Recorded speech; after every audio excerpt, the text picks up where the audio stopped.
10 August ভারতীয় high commissioner Dinesh Trivedi দেখা করলেন প্রধানমন্ত্রী তারেক রহমানের সঙ্গে। করমর্দন, ক্যামেরার সামনে হাসিমুখ। কিন্তু টেবিলে বসতেই বাংলাদেশের পক্ষ থেকে যে আলাপ প্রথমে উঠল সেটার সাথে হাসিমুখ ঠিক যায় না।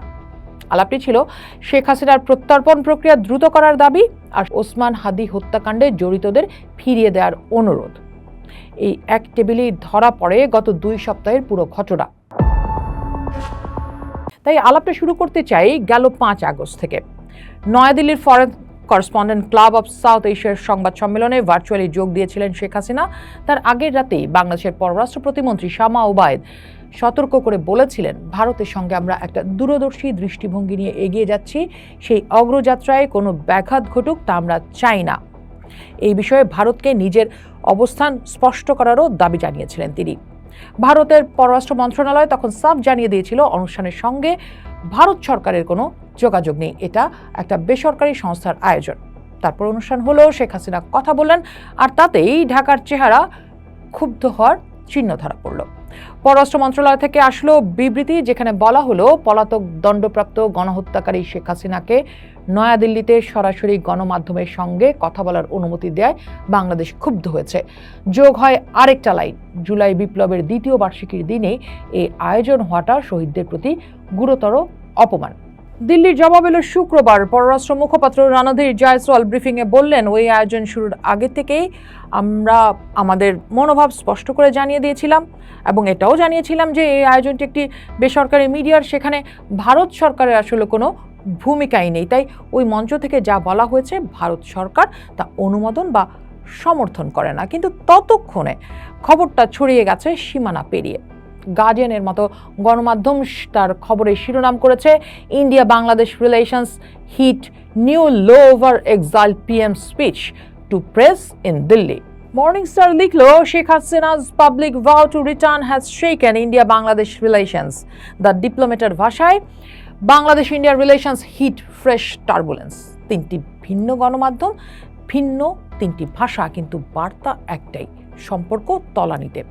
ভারতীয় অফিসিয়ালরা যখন মুখে বলছেন তারা শেখ হাসিনাকে এই বিষয়ে নিষেধাজ্ঞা দিয়ে রেখেছেন, এমনকি তাদের সংসদীয় কমিটিও ভারতে বসে রাজনীতি করার ক্ষেত্রে শেখ হাসিনার বিরুদ্ধে শক্ত অবস্থানে রয়েছে, নিষেধও করেছে, তখন ডয়চে ভেলের কাছে সাবেক হাই কমিশনার রিভা গাঙ্গুলি দাসের কণ্ঠে সরাসরি সমর্থন।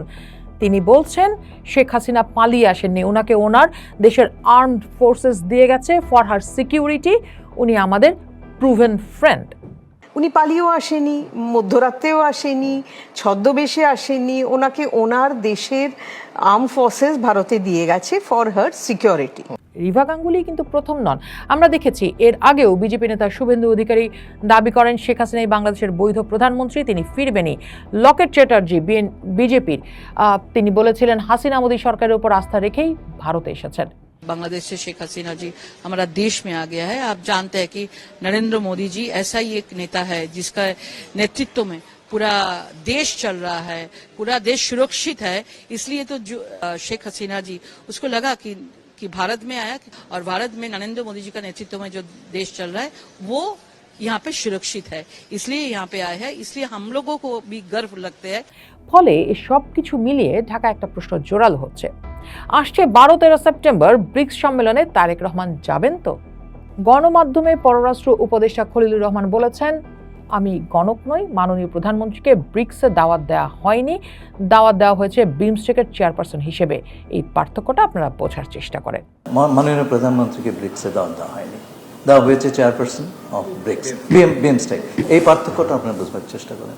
গণমাধ্যম কর্মীরা সেটা বোঝার চেষ্টা করছেন, কিন্তু আলোচনা থেমে নেই। দুই দেশের সম্পর্ক কোথায় দাঁড়াচ্ছে, কোথায় দাঁড়াবে, এ নিয়ে জোর আলোচনা সমালোচনা চলছে। যেমন শিক্ষক লুবনা ফেরদৌস তুরিন বলছেন, বর্তমান পরিস্থিতিতে তারেক রহমানের না যাওয়ার সম্ভাবনা নিঃসন্দেহে একটা রাজনৈতিক ও কূটনৈতিক বার্তা, কিন্তু symbolism in diplomacy is never tribal. একজন প্রধানমন্ত্রী কোনো আমন্ত্রণ গ্রহণ করবেন কি করবেন না সেটা শুধু প্রোটোকল বা ক্যালেন্ডারের ব্যাপার না, সেটা সিগন্যাল, অডিয়েন্স, টাইমিং এবং লেভারেজের ব্যাপার। এখানে আরও গুরুত্বপূর্ণ বিষয় হলো, তার মতে ভারত তাকে কোনো বাইলেটারাল স্টেট ভিজিটে ডাকেনি। বাংলাদেশ বিমস্টেকের চেয়ারম্যান বলেই ব্রিক্সের আউটরিচে আমন্ত্রণ পেয়েছে।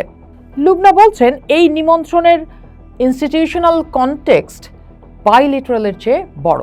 প্রধানমন্ত্রী দিল্লি না যাওয়ার সিদ্ধান্ত তখনই স্ট্র্যাটেজিক্যালি ডিফেন্সিবল হবে যদি এর সঙ্গে স্পষ্ট ডিপ্লোম্যাটিক ডিমান্ড, মেজারেবল অবজেক্টিভ এবং এক্সিট স্ট্র্যাটেজি থাকে। তুরিন প্রশ্ন তুলেছেন, ঢাকা কি চাইছে? শেখ হাসিনার রাজনৈতিক অ্যাক্টিভিটি নিয়ে ফর্মাল রিস্ট্রেইন্ট, দ্বিপক্ষীয় নন ইন্টারফারেন্স আন্ডারস্ট্যান্ডিং, নির্দিষ্ট confidence building measures, visa normalisation, border management commitments, high level political dialogue, নাকি শুধু একটা সিম্বলিক স্নাপ? যদি কোনো অবজেক্টিভ না থাকে তাহলে কূটনীতি খুব দ্রুত থিয়েটার হয়ে যায়। থিয়েটারে অডিয়েন্স করতালি দেয় কিন্তু স্টেট গেইনস নাথিং। থিয়েটারের খালি চেয়ার ড্রামাটিক, কিন্তু নেগোসিয়েশনের টেবিলে এই খালি চেয়ার মানে অন্যরা আপনাকে ছাড়াই সিদ্ধান্ত নিচ্ছে বলে মন্তব্য করেছেন তুরিন।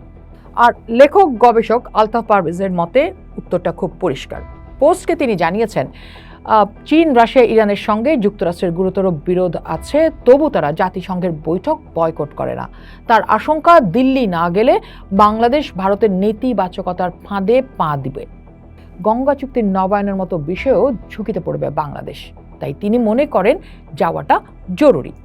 আর এখানটাতেই আবারও আমরা ভারতের হাই কমিশনের কাছে ফিরতে চাই, যেখানে তিনি বলছেন, বাংলাদেশের প্রধানমন্ত্রীকে আমরা সবাই অনেক সম্মান করি। আমি অনেকবার তার বক্তৃতা শুনেছি। তিনি একজন জনবান্ধব ব্যক্তি, আমাদের প্রধানমন্ত্রীও জনবান্ধব। আমার মনে হচ্ছে যদি দুই নেতার অর্থাৎ তারেক রহমান এবং নরেন্দ্র মোদীর আলোচনা হয় তখন অনেক সমস্যার সমাধান হয়ে যাবে। তাহলে শেষ প্রশ্নটা থেকেই যায়, সেপ্টেম্বরে দিল্লির টেবিলে বাংলাদেশের চেয়ারটা ফাঁকা থাকলে সেটা কি সত্যিকারের কূটনৈতিক বার্তা হবে, নাকি শুধু একটা প্রতীকী মঞ্চনাটকই হয়ে থাকবে? পোস্ট দেখুন, ভাবুন, করুন, পোস্টের সাথেই থাকুন।